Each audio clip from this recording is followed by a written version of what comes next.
कैसे हैं आप? ठीक है अल्हम्दुलिल्लाह जी। कौन कहाँ से? सर वसीम अब्बास बात कर रहा हूँ सुल्तान बाऊ जंग से। जी वसीम साहब फरमाइए। सर आप माशाल्लाह बहुत ही अच्छे लग रहे हैं और राबिया नाम माशाल्लाह पहले ही बहुत ही अच्छी हैं और इस प्रोग्राम में आकर इस प्रोग्राम को चार चांद लगा दिए। बहुत शुक्रिया, बहुत शुक्रिया। सवाल पूछिए मेरे भाई। अच्छा मेरा सवाल ये ना अलामा साहब से है कि एक मुसलमान वफात हो जाता है तो कब्र में चला जाता है, तो उसके बाद अगर वो नेक है तो उसको जन्नत की यानी खिड़की खोल के जियारत कराई जाती है, जैसा कि हमने मौलाना साहब से सुना हुआ है। सही। और एक बंदा ऐसा है जिसमें मतलब गुनहगार है, उसको जहन्नम की सैर करवाई जाती है मतलब कब्र में। ठीक है, मेरा सवाल ये है कि अगर कब्र में जन्नत और जहन्नम की सैर यानी कि उस बंदे का फैसला हो जाता है तो रोज़ महशर जो आखिरत का दिन है उस दिन फिर क्या होगा? यानी कि वो फैसला तो उस दिन होना है, तो ये पहले कब्र में ऐसा क्या होता है? ठीक है, पूछ लेते हैं। फजल सुभान साहब, एक शख्स कब्र में गया तो अगर उनको उसी वक्त दिखा दिया गया कि उसने जन्नत में जाना है या दोज़ख में जाना है, तो फिर रोज़े महशर क्या होगा? नहमदुहु व नसल्ली अला रसूलिहिल करीम।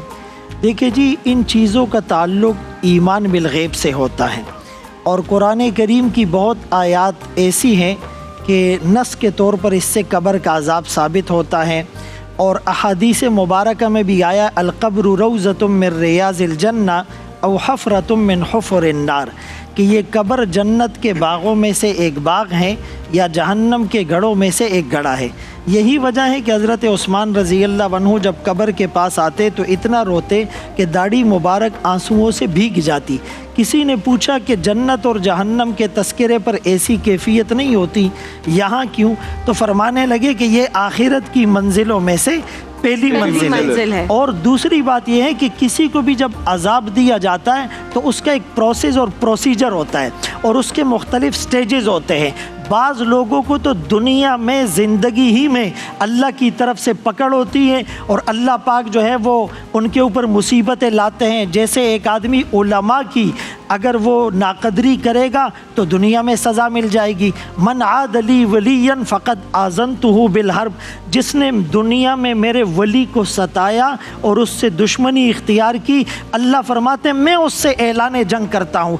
तो मौत के वक्त से शुरू हो जाता है, कब्र भी बात की चीज़ है। का फजल सुभान साहब, यहाँ पर अजाब हो गया, वो वहाँ नहीं होगा? देखिए, एक तो कब्र से पहले ही अजाब शुरू हो गया जब सख्त रूह निकालने वाले फरिश्ते आ गए, फिर कब्र में भी अजाब हुआ, फिर कब्र और आखिरत के दरमियान वमिन वराइहिम बरज़खुन इला यौमि युबअसून, वहाँ पर अजाब होगा, फिर जहन्नम में होगा और आखिर तक उसको अजाब दिया जाता रहेगा।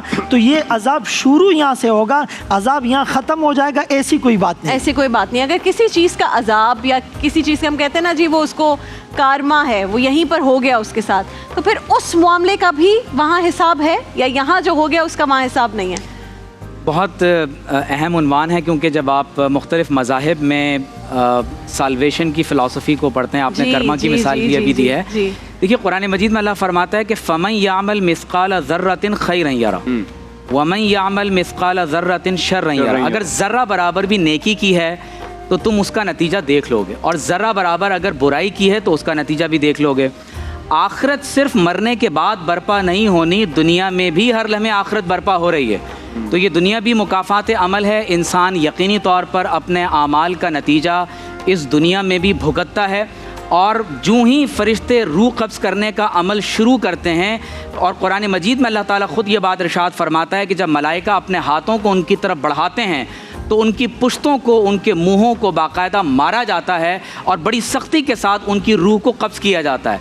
फिर उसके बाद जब कब्र का मरहला शुरू होता है तो आप यूँ समझ लीजिए कि जैसे किसी एक बहुत बड़े आदी मुजरिम को बाज़ाब्ता तौर पर किसी बड़ी अदालत में या किसी बड़ी जेल खाने में मुंतकिल करने से पहले, सज़ा के बाद मुंतकिल करने से पहले ही उसकी ज़िल्लत और रुसवाई का सज़ा की सूरत में एक अज़ाब शुरू हो जाता है।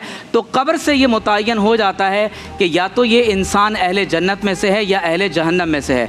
हदीस में ये बात ज़िक्र है कि जब कब्र में सवाल व जवाब कर लिए जाते हैं, अगर वो अहले जन्नत में से हो तो अल्लाह तबारक व ताला पहले उसे उसके कदमों की तरफ जहन्नम का मकाम दिखाता है और फरमाता है कि अगर तुमने अहले जहन्नम के काम किए होते तो ये तुम्हारा ठिकाना होता, اور پھر جنت کی ایک کھڑکی اس کے سرہانے کھول دی جاتی ہے اور گویا کہ انسان جنت کی نعمتوں سے لطف اندوز ہو رہا ہوتا ہے. لیکن یہاں پر یہ بات ایڈ کر لیجئے کہ جو لوگ شہداء ہیں، بالخصوص شہداء احد کے بارے میں یہ بات بیان کی گئی کہ وہ جنت میں سبز رنگ کے پرندوں میں اللہ تبارک و تعالیٰ کے عرش کے نیچے کبھی حاضر ہو جاتے ہیں اور کبھی جنت کی نہروں پر اترتے ہیں. تو گویا کہ جنت کی نعمتوں کا آغاز عالم برزخ سے شروع ہو جاتا ہے اور ان نعمتوں کا اتمام اس وقت ہوگا جب کوئی شخص اللہ تعالیٰ کے حساب و کتاب یا بغیر حساب و کتاب کے اہل جنت میں سے ہوگا.